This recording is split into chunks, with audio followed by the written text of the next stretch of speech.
Bonjour, aujourd'hui je vous présente le livre Celui qui dessinait les dieux. Donc je vais déjà vous présenter la couverture. Simplement, on peut voir un enfant, peut-être son chien à côté, et des dessins sur une paroi de grotte peut-être derrière. Il a l'air d'être illuminé par une flamme. Voilà.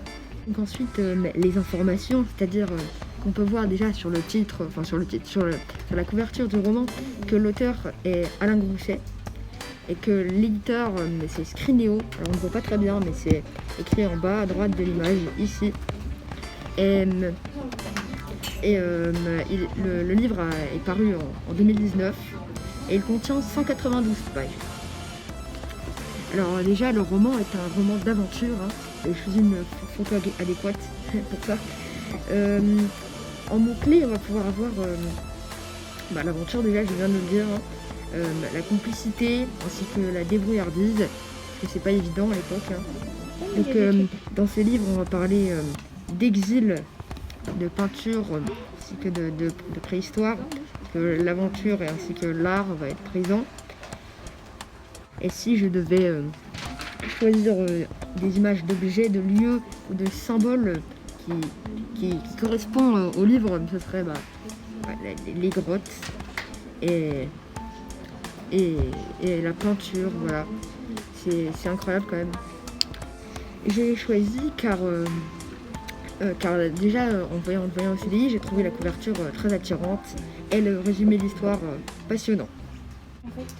Alors moi, si le livre m'a plu, c'est parce que, si il m'a plu ou il peut vous plaire, c'est parce que l'aventure est passionnante. Simplement, on va se retrouver entraîné dans une intrigue incroyable ou dans une course-poursuite où il va essayer d'atteindre son but dont son maître lui parlait.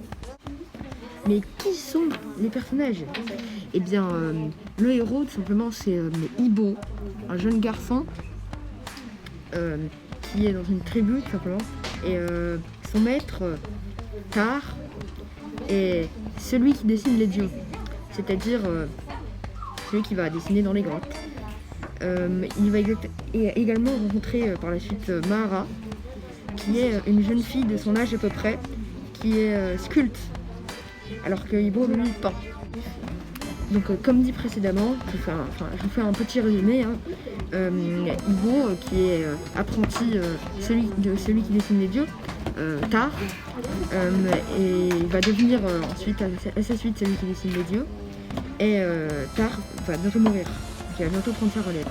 Sauf que le fils du chaman, et le chaman lui-même d'ailleurs, sont jaloux d'Ibo. Ils vont donc vouloir prendre sa place. Le chaman veut donc que son fils prenne la place d'Ibo. Et ça va mal finir, car Ibo va devoir courir pour éviter les chasseurs de sa tribu qui vont le pourchasser pour avoir commis un crime qu'il n'a pas commis. Donc si je vous mettrais un extrait, ce serait le moment où il fabrique une barque en paille pour traverser un grand fleuve. Mais c'est tout simplement incroyable. Aujourd'hui, je pense que très peu d'enfants arriveraient juste avec de la paille ou des plantes comme ça à faire une barque. Voilà. Et enfin, pour la fin, vous devez probablement vous poser des questions. Mais que va-t-il se passer ? Qui va-t-il, Ibo, je parle, rencontrer ? Où va-t-il être entraîné dans son aventure ? Eh bien, vous le découvrirez en lisant le livre. À bientôt.